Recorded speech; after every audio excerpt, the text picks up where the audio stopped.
Questions of much graver and universal interest occupy our minds today.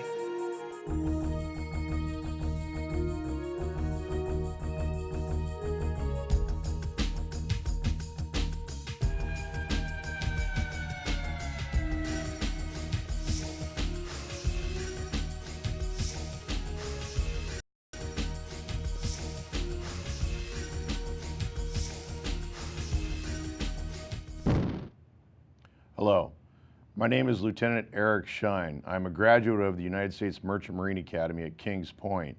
I come out of Kings Point with a naval commission, and I serve on special duty in the United States Merchant Marine as a federal maritime officer. Kings Point, or the United States Merchant Marine Academy, is a sister academy to West Point, Annapolis, the Air Force Academy, and yes, of course, the Coast Guard Academy. I am here to talk to you today about the Coast Guard as a rogue agency of the federal government that is carrying on numerous unconstitutional activities. As an example, the Coast Guard is carrying on, since 2003, the Coast Guard has self-declared itself to be a special branch of military. Traditionally, the Coast Guard has been a civil service law enforcement, police maritime law enforcement agency. Civil service means that all of the personnel, even in uniform, are civilians. And what has happened since 2003, shortly after the events of 9/11, the Coast Guard has moved into Homeland Security, and upon moving into Homeland Security, it has declared itself to be a special branch of military that can carry on civilian affairs and adjudicate it. Right now, the Coast Guard as not just a police force, this is like having the highway patrol not only pull you over and cite you with a summons or a ticket as far as law enforcement, but to where they are collecting the fines, they are collecting the fees, they are carrying on the trials and the adjudication, and carrying on any issues as to taking your license away from you rather than having the DMV or another agency do it. The Coast Guard as a branch of military is licensing civilian mariners, ship's captains, chief engineers, mates, issuing documentation to unlicensed crew members, whether they be able-bodied seamen or they call them qualified members of the engineering department. There's a slew of other terms that are used for shipboard life and personnel, both officers and crew. But you have a branch of military now controlling the licensing aspects of civilians. In my position, I'm a naval officer serving in the Merchant Marine, so I'm especially trained on these topics. And what the Coast Guard has done is abridged a number of clear lines of separation of power issues to where now this would be similar to having the Air Force enforce the FAA or take over the FAA and or license commercial and private airline pilots. If you look at what has happened since 9/11 or on the day of 9/11, the events of 9/11 were brought about by planes, aircraft, jets going into the two World Trade Center buildings and the Pentagon and the other plane that went down in Pennsylvania. Those were planes, not ships. But we've not had the Air Force come in and take over aircraft or civilian or commercial air travel here in the United States and or abroad. But what has happened since 9/11, and it was consummated in 2003 after Homeland Security was first created, and then Tom Ridge was walking around trying to figure out if he actually had a job or not, because Homeland Security was created by an executive order and then followed up by an act of Congress a year later.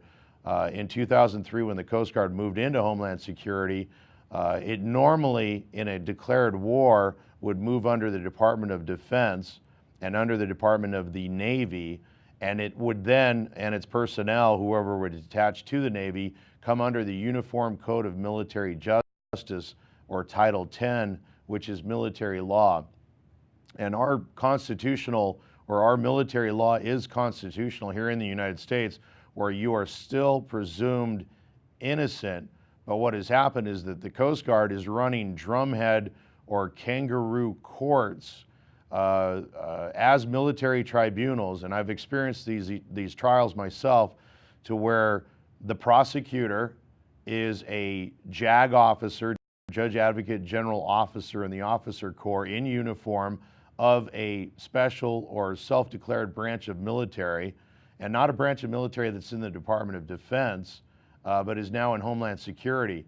They are using retired lieutenant commanders from the Coast Guard as the judges, and the judge has an assistant who's an attorney who is ex-Marine Corps, and they are dragging in both licensed officers and individuals like myself as a naval officer, and a crew of American flag vessels.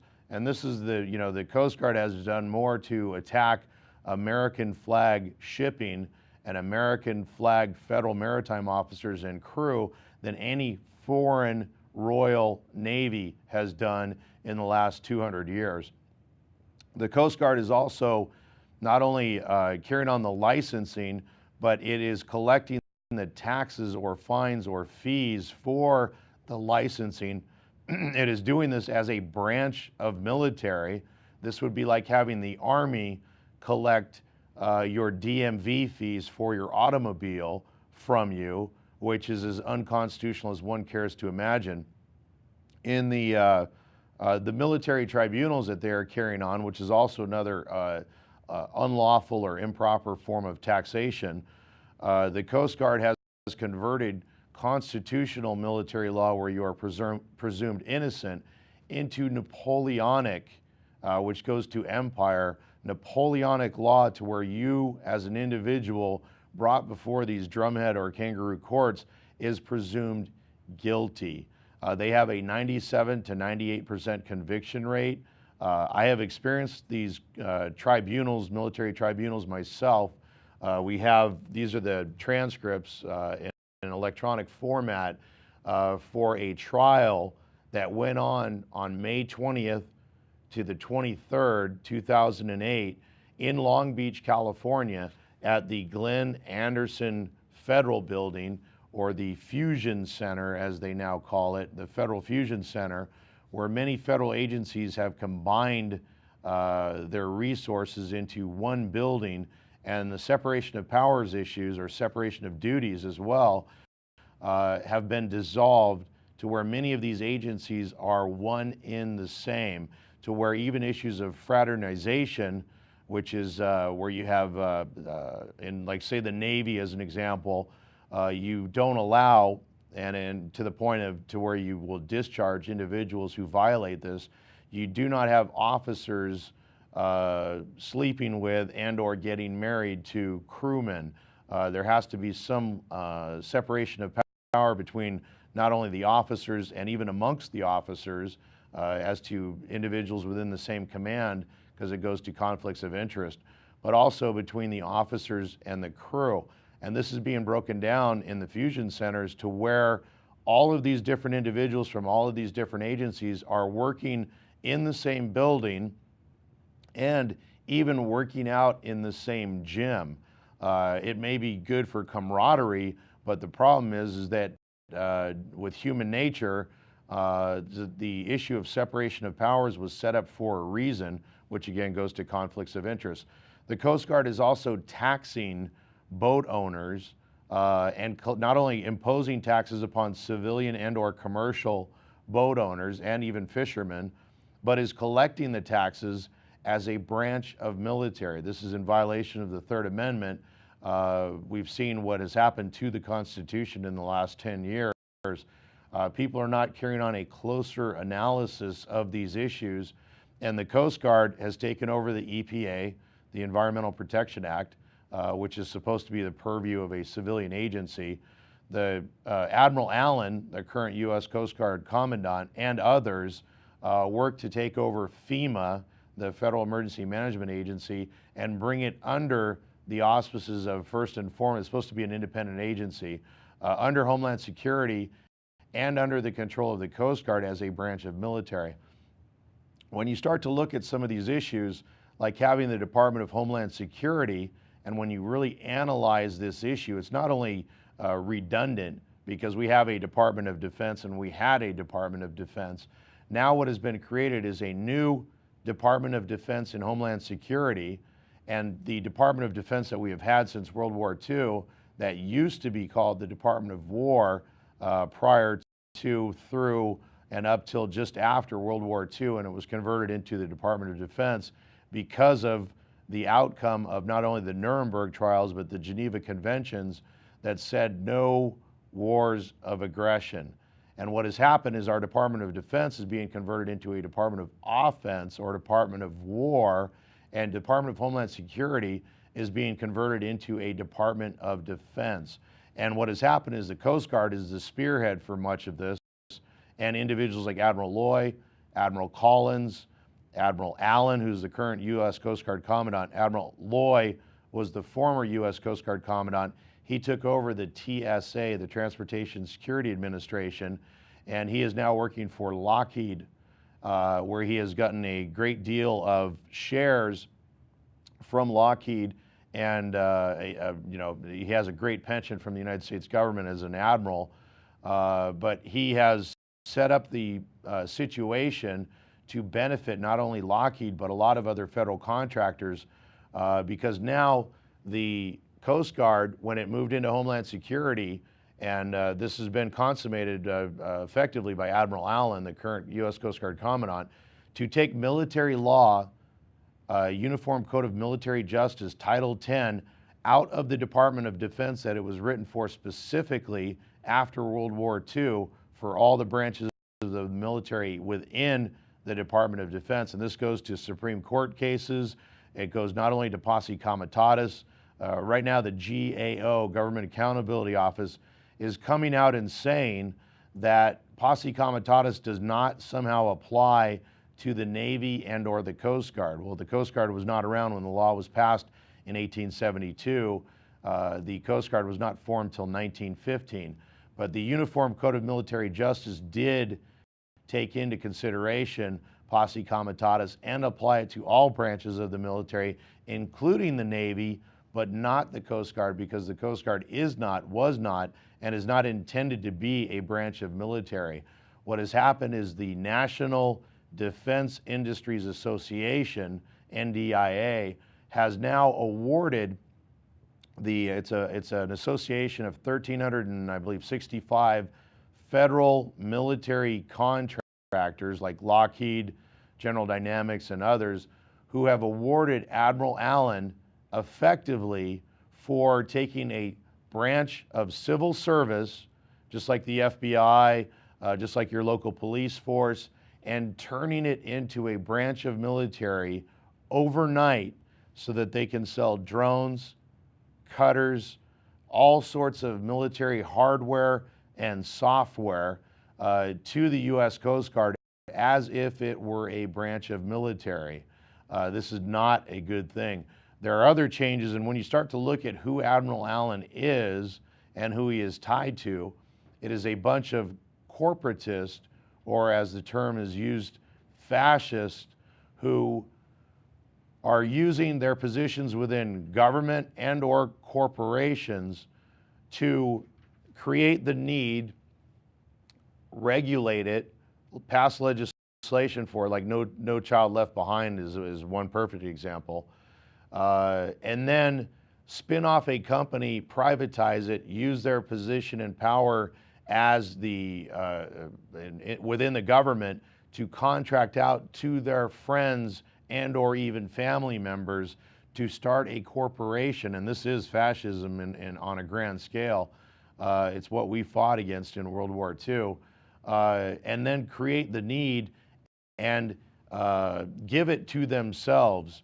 Well, I won't go into that. I was going to give a perfect example of this and how it's used as WD-40, or water displacement formula number 40, to where this was developed by the US taxpayers, and now the formula is owned and controlled by a private family and or corporation, to where the taxpayers are not getting the royalties. And this is the issue that is addressed in many of these issues, is the issues of royalty, to where we have individuals who want to either set themselves up as kings and or queens here in the United States, and or are tied to foreign royal families in the old world Europe and even in Asia, including China, who use the government to create business, and specifically for themselves and to benefit themselves, which is such a violation of the public trust. WD-40, rather than paying the royalties back to the United States government for developing this and using those funds to develop more products like this, and giving the family a leg up on others for bringing it to market the first time, allowing them to make a good living off of it, and then opening it up so that any others can use the same formula and take it to market under a different label or a different name. That's how our system was set up, so it would not specifically favor an individual family on into perpetuity, because that is royalty. But to give those who were more creative, more ingenious, the means and even some level, small level of protection for bringing a product first to market. The problem with this is the conflicts of interest between having someone within the government who has access to the formula like WD-40 and giving it to a specific family rather than putting it up for auction or bid. There are other issues with the Coast Guard, and you can look into Integrated Coast Guard Systems, ICGS. It's tied to Lockheed, it's tied to Admiral Loy. There's been such a level of corruption going on within the shipbuilding program. Another program is Tempest. But one of the most crucial issues is that now we have a civil service police law enforcement agency that is or has been carrying on its own little trials as a police agency, which is like having the sheriffs or highway patrol carrying on their own trials, which I think anyone can understand how unconstitutional that is. But now they are a branch of military carrying on trials of civilians here in the United States. And you can't get more foreign, and you can't get more royal, and you can't get more unconstitutional than that. And this is something that has to be addressed, because the Coast Guard is the spearhead as an agency for this high level of corporatism and or fascism that has seethed into our country. And many say since World War II, they call it creeping fascism. It has become full-blown, full blossom now here in the United States. And people are standing up and taking notice that the very thing that we stood against in World War II is now deeply embedded within our own system, and we must stand up, because I think the latest budget for the Department of Defense is $660 billion. That is, and that's an annual budget that could be going towards roads, transportation systems, and not to, and this is another issue with the Coast Guard, they're coming out with the TWIC card. It's a Transportation Worker Identification Card. This is the new progenitor to the National Identification Card. Lockheed is behind this. It's a biometric card scanner, and they're using transportation workers like officers and crew in the United States Merchant Marine. They're trying to expand this to truck drivers and more, to where, and this goes even into commercial air traffic, to where you have to have one of these cards to gain access to get to work, even to the point where it will be used for truck drivers. The cards, I think, are about $130. They're being made by a military defense contractor. Lockheed is one of the prime players in this. I mean, you actually pay the money to this federal military contractor to get the card. They're about $130. That card will be the new national ID unless it is confronted and effectively stopped. And first and foremost, a federal military contractor should not be carrying on identification of civilians here in the United States. When you start to really look at what's going on with the Coast Guard and all things tied to it, they're now seeking submarines for the Coast Guard. They're now putting divers into Navy SEAL programs for the Coast Guard. We are being prepared, just like in the early 1900s, the 1912, and if you look at 2012, that is a target date. They are setting us up for World War. And this is not just about Iraq, Afghanistan, possibly soon to be Iran, Pakistan, India. We've seen what's just happened in Georgia. This is being carried out by individuals within the Bush administration and other foreign governments to benefit these corporatists or fascists who use war to take out their political adversaries, those who want to speak the truth, those who want to have government serve the public, those who want to keep in line the trust, especially large private trusts, use and or enforce the antitrust laws. Right now, the Coast Guard, Admiral Allen, is married to Pamela Hess.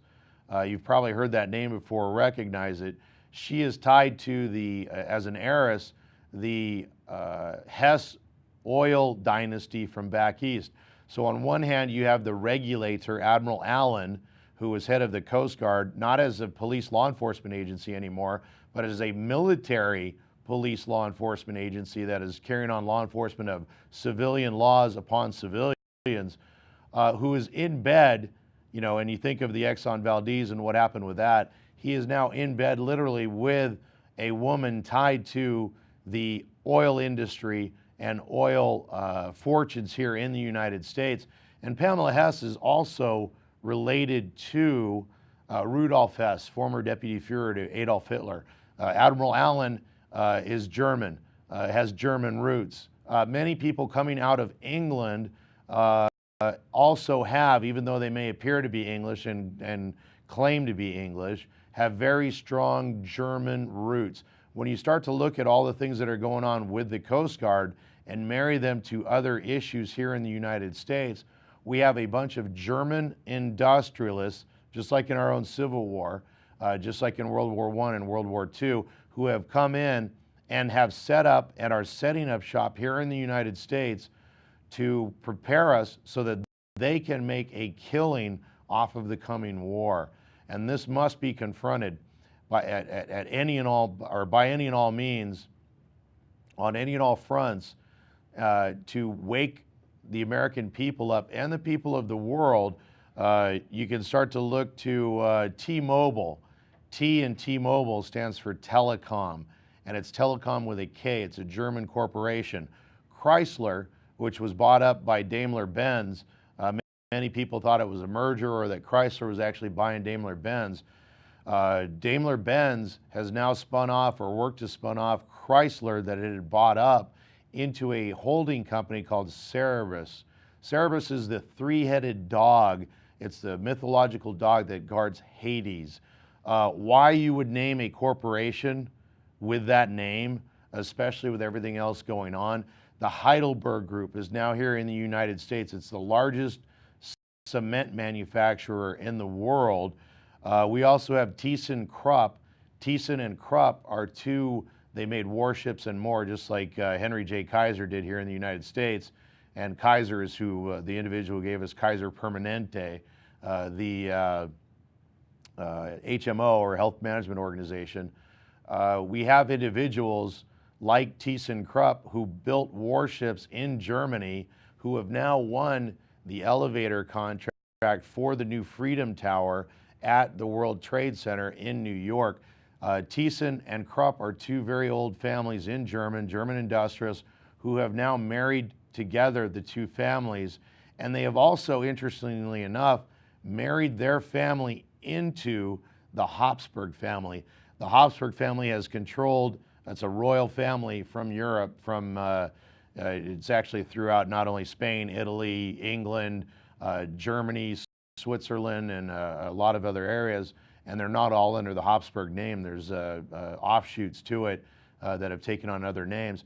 The Habsburg are a royal family, and they are setting us up, and much of what is going on in this coming war is to put down not just the people of the United States, but to put down the people of the world back under a feudal system, a royal system, where we once again have kings and queens who will use their guillotines or their weapons of choice against not only the American people, but the people of the world.